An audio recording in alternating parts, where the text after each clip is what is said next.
Ailing John McCain is once again the media's favorite Republican. Well, now that he reportedly does not want President Trump at his funeral, and he also wishes he hadn't picked Sarah Palin as his running mate back in 2008. But McCain's fondness for the media hasn't always been a two-way street, as they routinely have trashed him when it suits their own purposes. In a 2006 article headlined, "John McCain, the Sellout Express," the Huffington Post called the senator a, quote, pandering politician who will stop at nothing to get elected. Well, McCain's great sin? Well, agreeing to speak at Jerry Falwell's Liberty University. The Atlantic ran a piece during the 2008 presidential campaign titled "McCain, the Sellout," based on a fear that the candidate might govern as a conservative. And in a 2010 Vanity Fair piece headlined, "The Man Who Never Was." McCain is called so desperate to keep his Senate seat that he, quote, repudiated his record, his principles, and even his maverick reputation, entrenching himself as the anti-Obama. We're here to talk about McCain. The man is James H. Warner. He was a POW with him during the Vietnam War. Jim was a POW for 6 years and also my old colleague in the Reagan administration, a former policy advisor to President Reagan.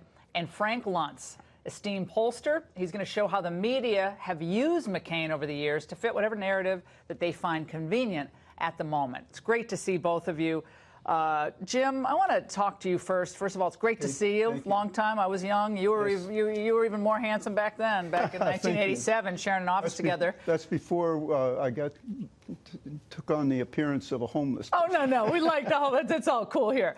Jim, look, you better than anyone know the experience that John McCain had in Vietnam. You've known him for a long, long time. I know you haven't seen him for a while. But does it surprise you that he, at the end, decided, you know, he was going to make his funeral plans and make it explicit that Trump was not to be there? Yes, it does. But I don't know how far advanced this cancer is. But I know that I was told that it is very aggressive. And to say the things like he did about Sarah Palin, look, I was with him. I warmed up an audience for him the day after the convention in a big rally north of Detroit. And he tried to introduce me to Sarah Palin. And we couldn't get near her because she was just mobbed by people. He was there at the convention when he introduced her, and he saw the electricity. I'll tell you how it affected us. We were up in a booth. I turned to my left. I was sitting next to Bud Day, the most decorated American warrior in all history. And Bud had tears in his eyes. He was so moved. And that's what the effect she had. So for him to be doing that, I'm not going to hold anything against John for what he says in the last year.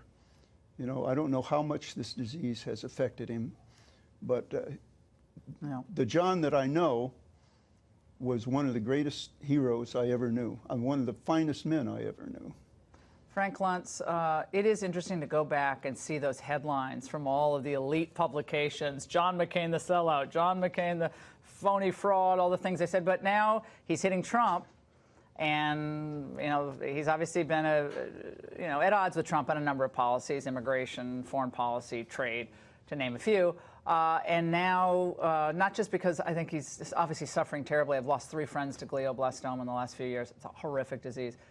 But you see the ebb and flow of their relationship. Well, it happened in 2000 when he was running against W. It happened in 2008 with Mitt Romney. So this is nothing new. And John McCain understood how to use the press to his own advantage. It's one of the reasons why he's such a good politician. And by the way, I want you to know that it is an honor to sit next to you. And frankly, I feel the same way about any of these men. They suffered, truly suffered in prisoner of war. And it was Donald Trump, I don't know if you remember, who I was asking him questions in Iowa. And it was my interview where he said that John McCain's not a war hero. Now, he walked that back later on. But McCain and the press, it seems like a pretty good relationship. Well, this is what S.E. Cupp said today on, I believe it was CNN. Let's watch. He is not a sellout. And I think having President Trump, just because he's the president, come speak on his behalf or eulogize him or memorialize him would be selling out.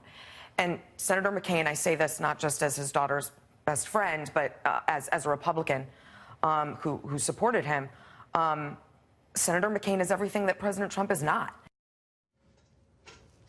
I have to say that somebody should have told Donald Trump before he said that about John.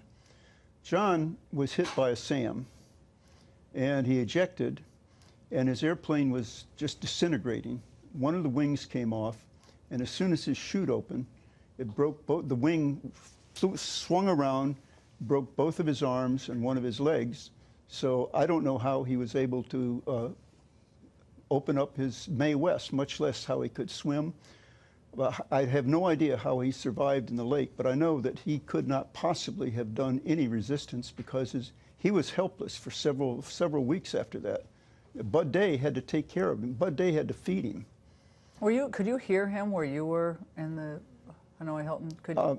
I lived with him for 2 years. Okay, in the same, but you were separated because you were there for 6 years and you were separated for a long time. Yeah, but in '71, there was a big uprising amongst us, and John McCain, even though Bud Day was a senior man in his cell, John McCain was credited with being the leader of that. And in fact, on March 19, they took 36 of us out. We honestly thought we were being taken out to be executed. And John McCain made a joke about it. Wow.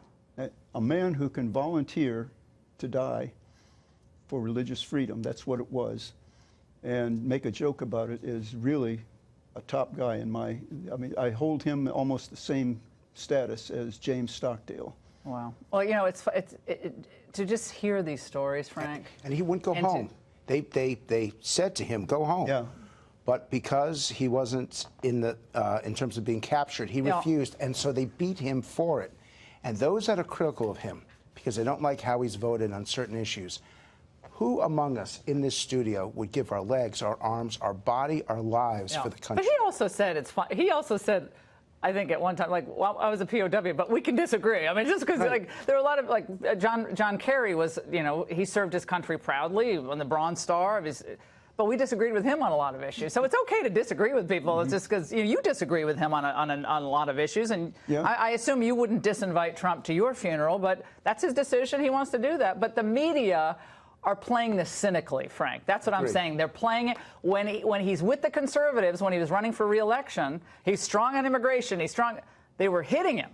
But when he's hitting Trump, it's a different deal. I hope that he is still alive. I hope that he still gets a chance to see that in the end, in so many areas, not all, that he was right, that he was courageous, and that in the end, there is someone that we can say to our children, that is a role model. And think of how few role models we have today. No, I don't like what they said about Sarah Palin. I don't think that was necessary. And I think if you don't want Trump to be at your funeral, you can just say, you can make it known. I don't think you have to, like, write it in the book or what is it. I mean, look, you can do it. Everyone can do what they want, but, like, there's a way to get that message out without, But that's not his career. We should not judge him by those things. I say what he's saying right now, I can't, you know, it's, I don't know how much that disease has affected him, but I know it's the frontal lobes, and that's where you think.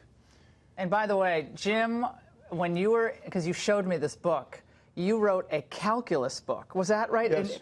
In 6 years. Analytic geometry, calculus, and differential You showed it equations. to me at the White House. I was like 23. I was like, I still don't understand calculus. You're writing this while you're a prisoner of war for like 100 pages on this tiny little book. And I tell that story all the time. Actually, it's now in the Marine Corps archives. You can go to Quantico and see them. Of course it is. You are amazing. I love you and I adore you. Frank, thank you for being with us. It's a great conversation. And God bless John McCain, his entire family. It is a brutal disease. We need to find a cure for all cancers, but glioblastoma is especially awful.